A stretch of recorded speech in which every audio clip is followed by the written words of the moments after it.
Assalamualaikum warahmatullahi wabarakatuh. Yang terhormat Bapak Ibu dosen penguji UKIN PPG dalam jabatan 2023. Perkenalkan, saya Turyati, mahasiswa PPG dalam jabatan 2023 Universitas Islam Sayyid Ali Rahmatullah Tulung Agung, NIM 187 0213 23 0195. Saya mengajar di MA Al-Azhar, Yayasan Pondok Pesantren Rodotul Darajat, Desa Banjarwati, Kecamatan Paciran, Kabupaten Lamongan. Hari ini, Senin 28 Agustus 2023, saya akan melaksanakan praktek pembelajaran UKIN di kelas 11 MA dengan tema pernikahan dalam Islam, subtema syarat dan rukun pernikahan. Mohon saran dan masukan dari Bapak Ibu semua untuk perbaikan pembelajaran agar dapat memberikan yang terbaik untuk peserta didik. Demikian, wassalamualaikum warahmatullahi wabarakatuh. Bismillahirrahmanirrahim. Assalamualaikum warahmatullahi wabarakatuh. Waalaikumsalam warahmatullahi wabarakatuh.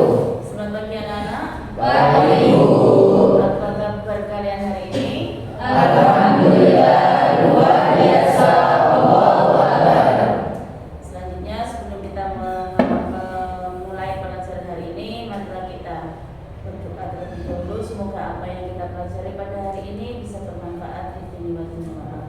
Ala hadhihi ya Al-Fatihah.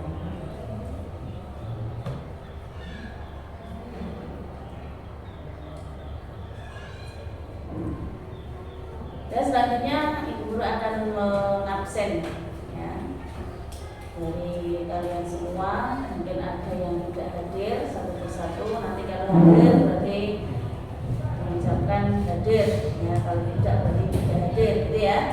Yang dari 25 siswa ini di kelas 2 Al-Azhar. Pertama, Ananda Arin, Ananda Azrul, Ananda Maya, Ananda Fia, ya. Selanjutnya Ananda Gazi, Ananda Brenda. Selanjutnya ada Ananda Nabila, Ananda Bubut. Oke, selanjutnya Ananda Rido, Ananda Fawas, ya. Selanjutnya Ananda Ridho. Sudah hadir semuanya ya? Untuk hari ini kita akan mempelajari tentang syarat dan rukun pernikahan. Ya, syarat dan rukun pernikahan. Ya. Sebelumnya itu mungkin kalian sudah siap semuanya ini untuk pulpen dan bukunya sudah rapi, sudah siap semuanya? Sudah. Mungkin pakai kaos kaki semua? Sudah. Ada yang nggak pakai? Nggak ada ya? Ini pakai kopiah semuanya ya? Kopiahnya nggak ada yang terbalik ya? Nggak ada ya? Sudah dimasukkan semua? Sudah. Terima kasih ya. Silakan merapikan duduknya. Sudah dirapikan ya. Anak-anakku sekalian, dalam mempelajari ketentuan pernikahan Islam pada kali ini, kita akan membahas tentang rukun dan syarat pernikahan. Ya, kalian bisa perhatikan apa yang ada di depan. Ya, silakan diperhatikan rukun dan syarat sah perkawinan. Ya, kita akan membahas tuntas tentang hal itu. Ya, silakan diperhatikan ya, dari semua yang ada di papan. Satu persatu kita akan membahasnya. Ya. Yang pertama adalah pengertian rukun, syarat dan sah perkawinan.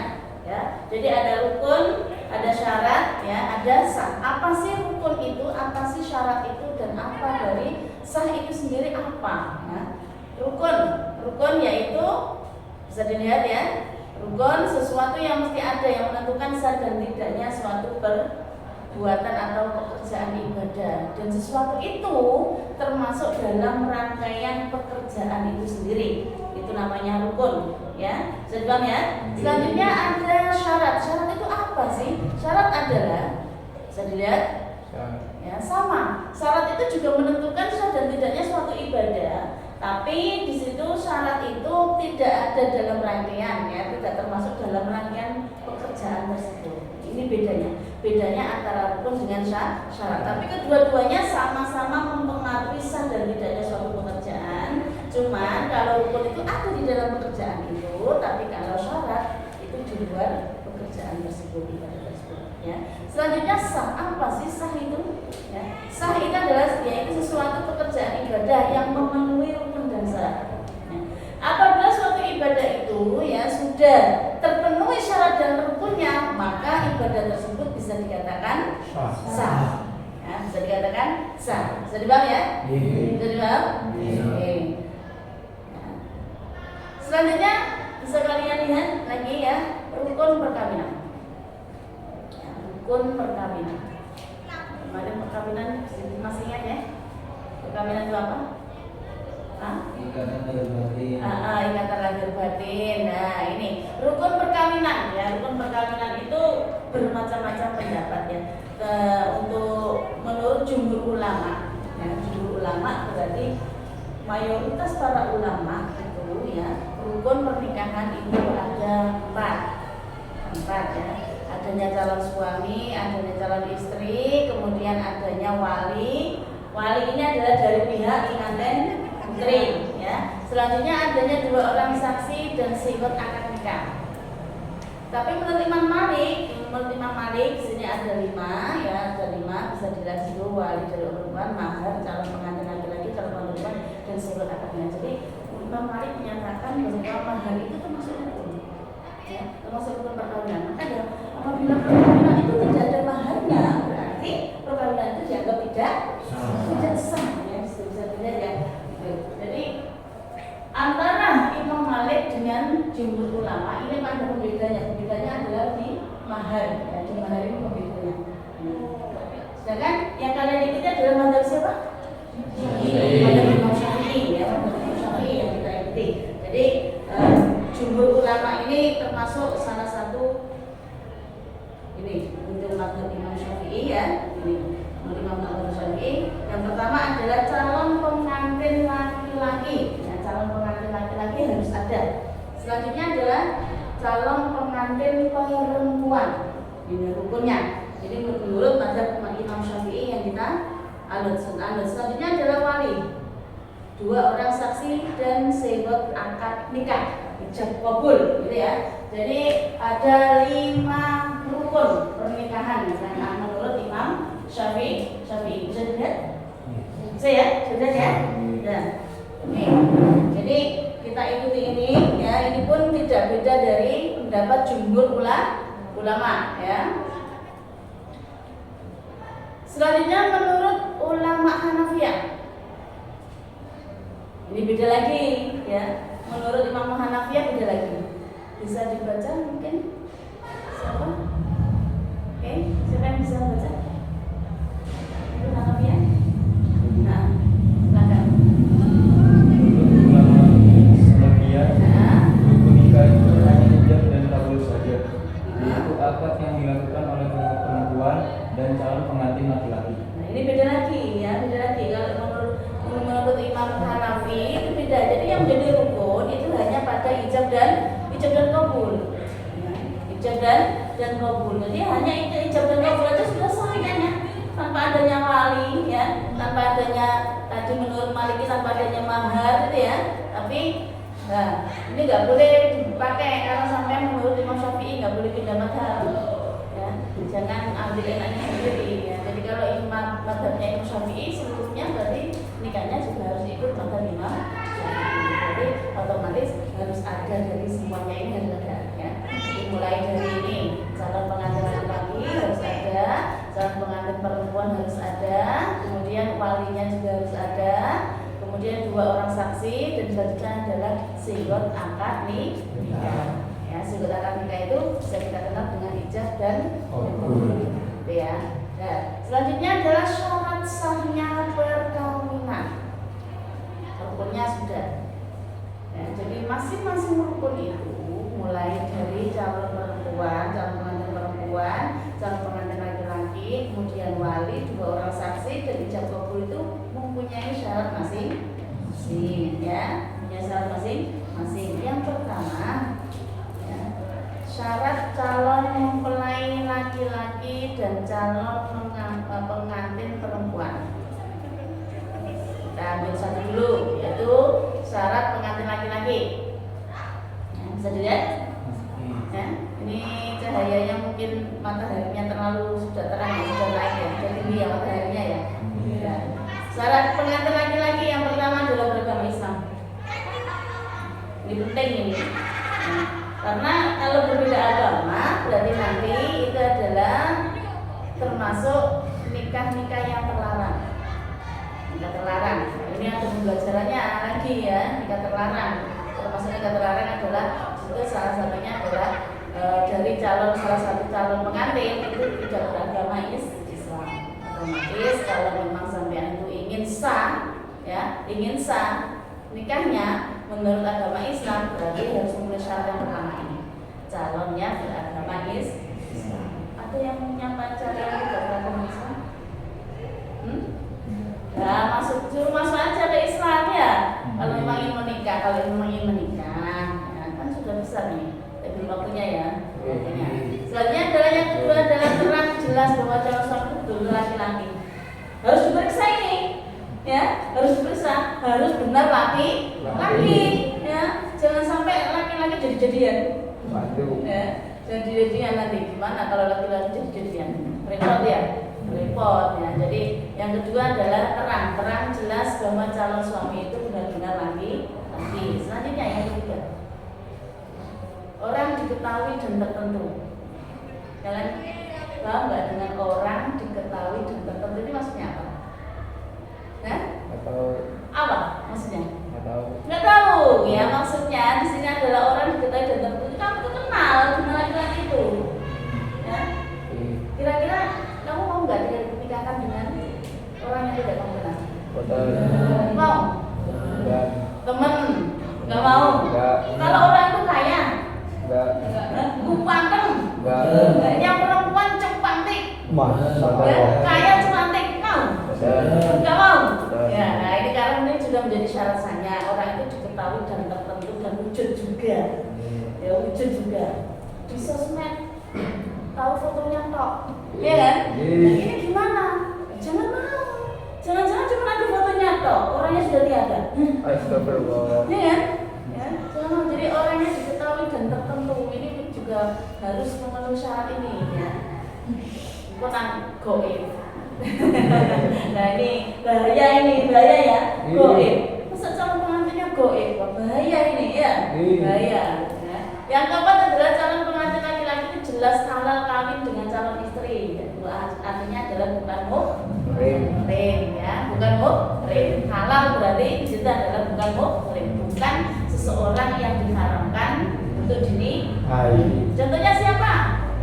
Yang haram dinikahi?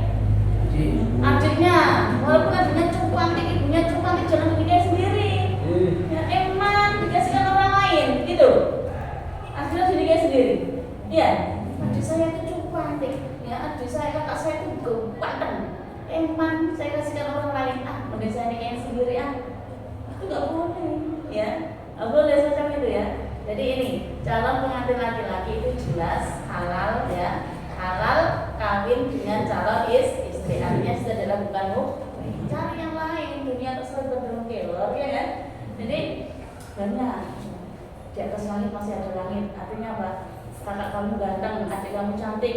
Di atasnya masih ada yang lebih cantik lagi, ya. Statusnya dia anak paling penting. Yang kelima, calon pengantin laki-laki tahu atau kenal pada calon istri serta tahu betul calon istrinya halal baginya. Ini masih berurutan ya. Jadi nomor 3, 4, 5 ini semuanya masih bersangkutan ya, masih bersangkutan semuanya ya. Ini calon syarat pengantin laki-laki ya. Dan selanjutnya adalah calon suami rela tidak dipaksa untuk menikah. Ada yang dipaksa untuk menikah laki-laki. Laki-laki ada yang dipaksa. Kalau perempuan kayaknya ada ya. Kalau laki-laki ada yang dipaksa. Zaman now loh, ada nggak yang dipaksa? Tidak ada. Ya, tidak ada. Ini termasuk syarat loh ya. Syarat. Jadi kalau nikah tidak boleh dipaksa. Ya, kalau dipaksa berarti nanti hukumnya beda nikahnya. Hukumnya apa kalau kira-kira dipaksa? Kemarin, haram. makruh. Jadi jangan dilihat ya hukumnya. Ya. Mungkin dia tidak mau menikah ya karena merasa tidak mampu, merasa belum mampu. Jangan dipaksa. Ini yang perempuan ya, perlu diingat kalau memang sudah saling mencintai, jangan dipaksa. Kalau memang belum mau menikah yang laki-laki, nggak boleh. Ini jadi calon suami rela tidak dipaksa untuk melakukan perkawinan. Ya. Jadi harus rela, karena seorang suami itu paling tidak harus bertanggung jawab setelah menikah. Itu kan tanggung jawabnya harus lebih, semacam itu. Jadi untuk calon suami ini benar-benar rela untuk menikah. Rela artinya merasa sudah dianggap mampu untuk menikah. Yang ketujuh, tidak sedang melakukan ihram. Jadi ketika seseorang itu melakukan ihram haji, tidak boleh melakukan suatu pernikahan. Loh, bagaimana kalau menghendaki nikah di tanah haram? Berarti menunggu selesai apa? Selesai haji. Selesai ihram haji baru melaksanakan pernikahan. Ketika dalam ihram haji tidak diperbolehkan. Ya. Yang delapan adalah tidak punya istri yang haram dimadu dengan calon istri. Bisa dipaham nggak? Tidak mempunyai istri yang haram dimadu dengan calon istri. Ini maksudnya adalah bila laki-laki itu sudah punya 4 istri tidak boleh. Menyalahi undang-undang Kanjeng Nabi, tidak? Dan sebelum kan cuma Mas Nur Sulasa Warba, iya kan? Nikahlah kamu, ya 2, 3 atau 4, ya. Artinya lebih dari itu tidak boleh. Tidak punya istri yang haram dimadu dengan calon istri. Ini maksudnya ya. Ini berkesimbangan tidak sedang mempunyai istri 4. Sudah lagi ya. Ini servis papat wis leren. Aja diterus no. Ya. Lah, yang perempuan mau gimana? Yang perempuan mau. Ya. Sekalipun demikian, itu adalah undang-undang Rasulullah sendiri lebih dari 4 loh, 9 katanya ya. Rasulullah kayak demikian, Rasulullah itu kan manusia pilihan, ya kan? Beda, jangan disamakan. Sampai satu aja kotak kantin dong. Ayo, punya pacar satu aja bingung ya kan? Iya, punya pacar satu bingung. Enggak bingung.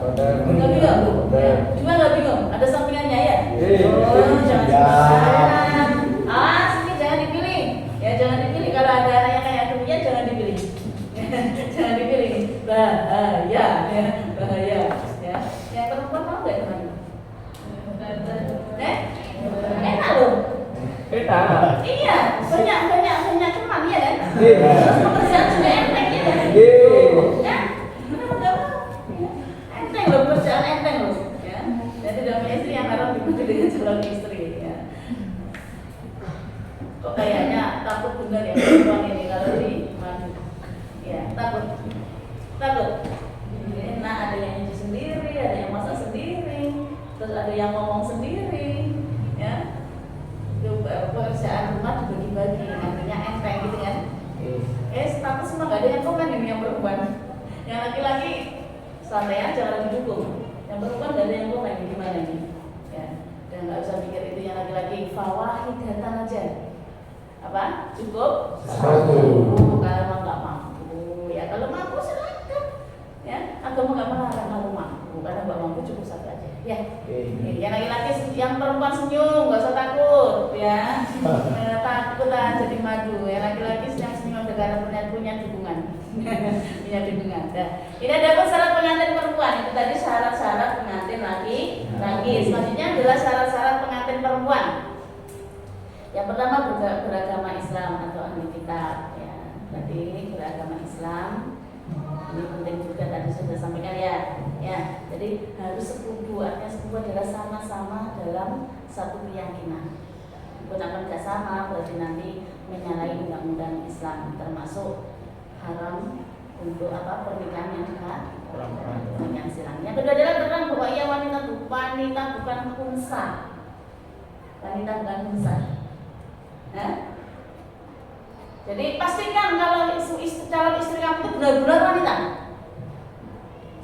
Jangan hanya cantik, cantik memang, tapi enggak wanita. Sama mempunyai ciri wanita itu gimana sih cirinya?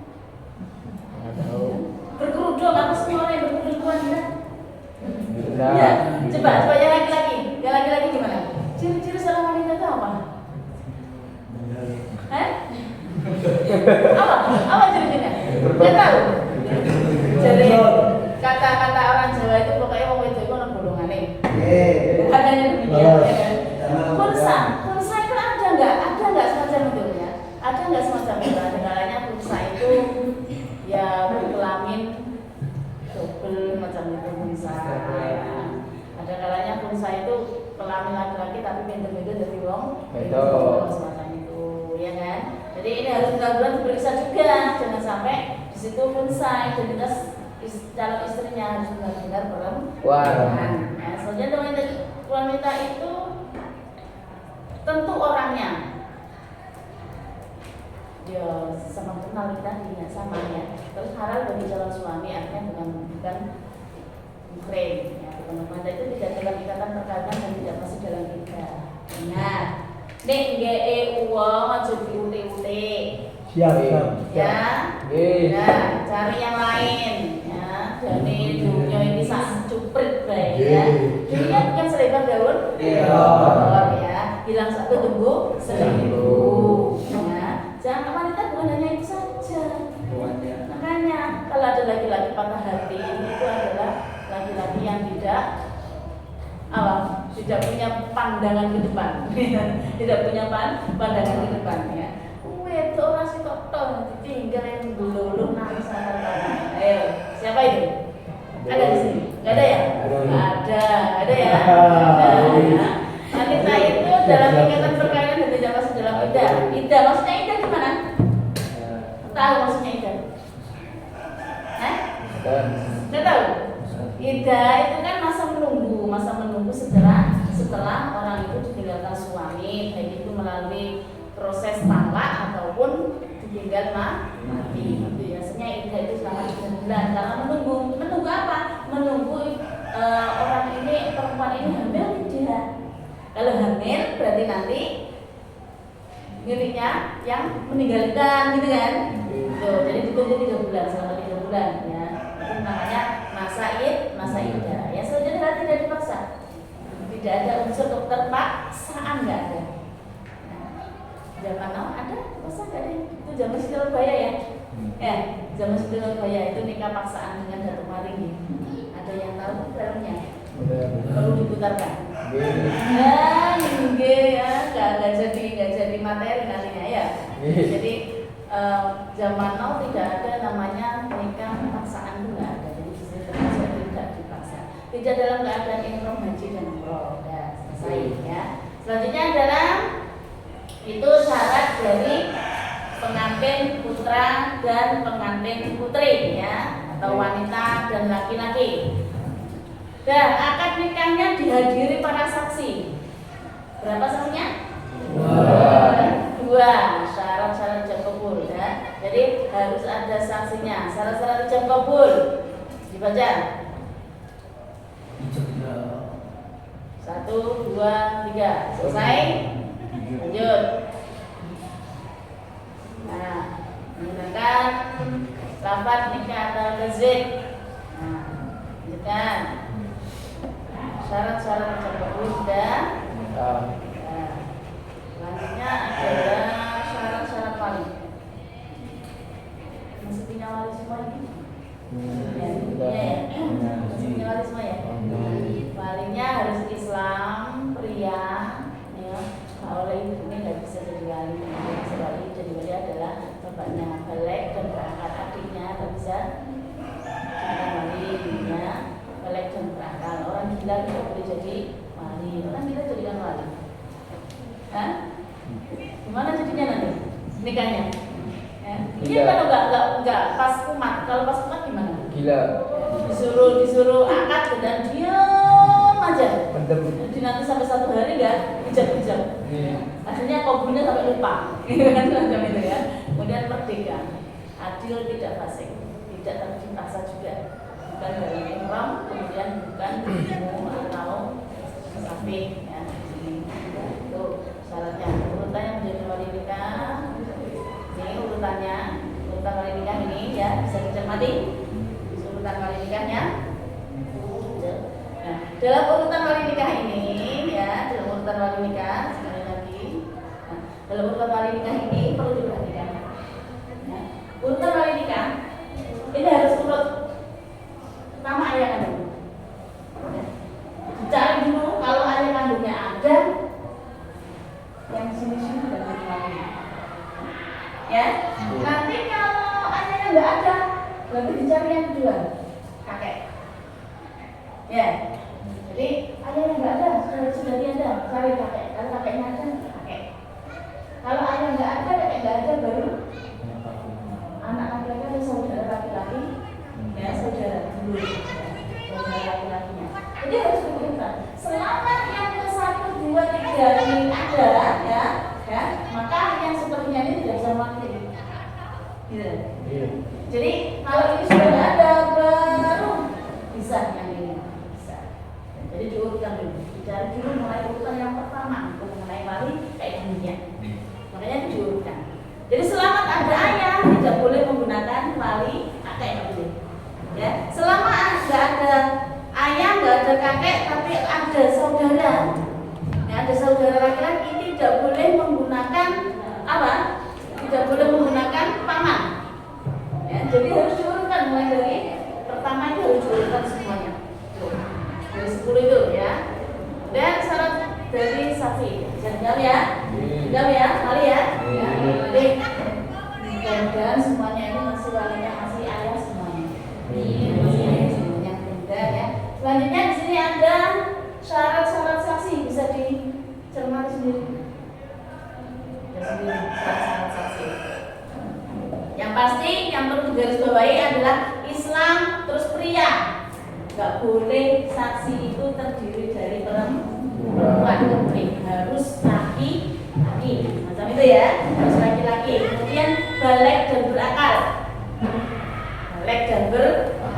ya. Kemudian ketika ada masih mendengar, melihat ini penting, mendengar dan melihat, karena seorang saksi, yang namanya saksi itu harus menyaksikan berarti penglihatannya harus normal, ya kan? Pendengarannya juga harus normal. Karena yang disaksikan itu bukan hanya berupa perbuatan itu saksikan kayak demikian, tapi nanti adalah berhubungan dengan ijab kabul. Benar nggak ijabnya, benar nggak kabulnya, itu juga memerlukan pendengaran yang normal semacam itu, ya.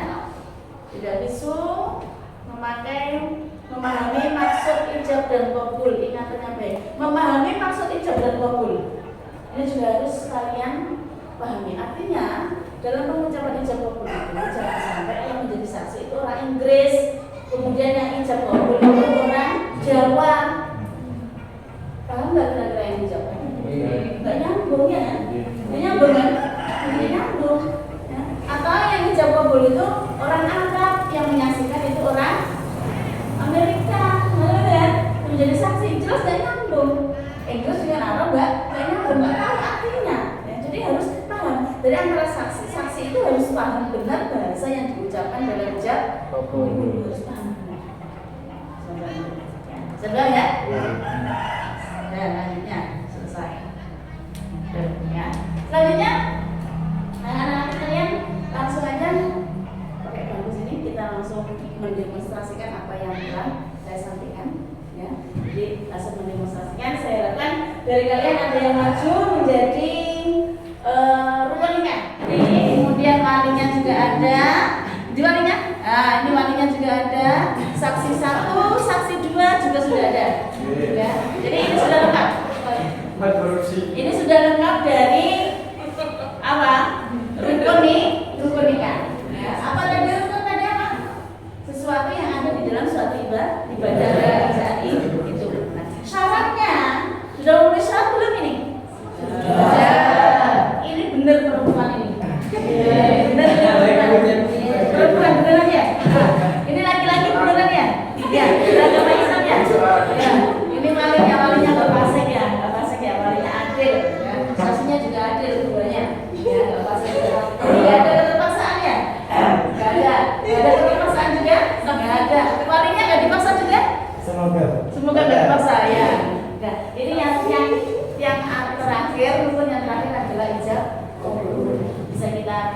kita dengarkan ijab kabulnya tadi syaratnya harus menggunakan lafaz tazwij atau nikah. Ya, bisa dilihat dan bisa didengarkan. Biar kalian paham. Nanti kesaksian kalian semuanya nanti akan menentukan sah dan tidaknya. Ya. Artinya sebenarnya saksinya cuma dua ini, tapi kalian juga harus bisa menyaksikan sebagai pemahaman materi kita pada hari ini. Silakan untuk ijab kabulnya diucapkan. Walinya jebak tangan. Oke.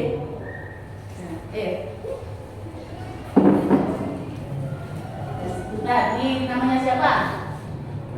Gazi, anaknya siapa? Nah, ini siapa? Maya. Maya anaknya siapa? Ya. Anaknya ini Somian, karena Iwan Somian ya, anaknya Pak Grinda.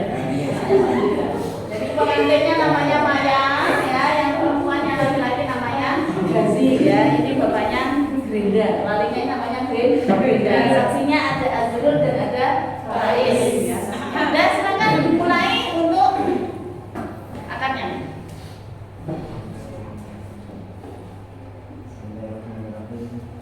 Saya nikahkan dan saya kawinkan engkau Gazi Nur Hidayat bin Bapak Fawaz dengan anak saya Maya Mailan Nafiron dengan seperangkat alat sholat dan uang sebesar 10 juta rupiah dibayar tunai. Saya terima nikah dan kawinnya Maya Mailan Nakiro bin Bapak Beda dengan seperangkat alat sholat dan uang tunai sebesar 10 juta rupiah dibayar tunai.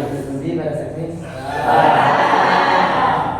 Alhamdulillah. Terima kasih ya. Demikian sudah dipaham ya. Jadi ketika suatu pernikahan ini sudah dalam demikian itu maka sudah dianggap sah. Berarti rukunnya sudah ada, syaratnya juga sudah memenuhi, berarti sudah sah, gitu kan? Ya, terima kasih. Silakan dibalik ke tempatnya masing-masing.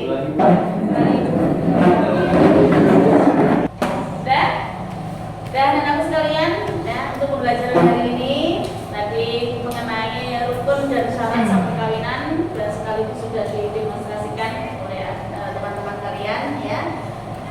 Intinya dari pembelajaran kita hari ini adalah ya syarat nikah, rukun nikah ada berapa? 5 ya, ada 5, ada calon pengantin, ya, calon pengantin, dua saksi, dan ijab kabul. Dan syarat-syaratnya semuanya tadi sudah disebutkan masing-masing, mulai dari calon pengantin pria, wanita sampai pada ijab kabul, syarat-syaratnya sudah dijelaskan tadi ya. Intinya adalah semuanya yang sama adalah sama-sama semuanya beragama Islam. Ya, jadi tidak ada yang namanya persilangan tentang agama. Baiklah, anak sekalian, selanjutnya sebelum pembelajaran ini saya akhiri, mungkin dari kalian semua ada yang mau ditanyakan. Saya buka 3 pertanyaan. Silakan. Siapa dulu? Saya. Apa? Apakah Bapak Tiri boleh jadi wali? Apakah Bapak Tiri itu boleh jadi wali? Ya, bagaimana? Anak sekalian, ada nggak ada dulu tanda wali sebagai Bapak Tiri? Ada. Berarti otomatis Bapak Tiri tidak bisa dijadikan wali. Ya kan? Selanjutnya mungkin yang lainnya. Oke? Bagaimana kalau kita menikahi adik tiri kita? Bagaimana kalau kita itu menikahi adik tiri kita? Boleh nggak? Adik tiri, tahu nggak adik tiri? Apa itu? Anak dari Bapak Tiri. Anak dari bapak tiri. Boleh nggak kita nikahi? Bapak Adrun? Boleh nggak kita nikahi? Boleh. Boleh. Boleh. Ingat mahram nikah itu ada 3. Ya, selanjutnya orang yang akan menikahi ada 3. Yang pertama adalah masa keturunan. Ya, yang kedua adalah karena ada hubungan dengan persetujuan. Yang ketiga adalah karena hubungan apa? Perkawinan. Maksudnya ini laki-laki. Ya. Dan sekalipun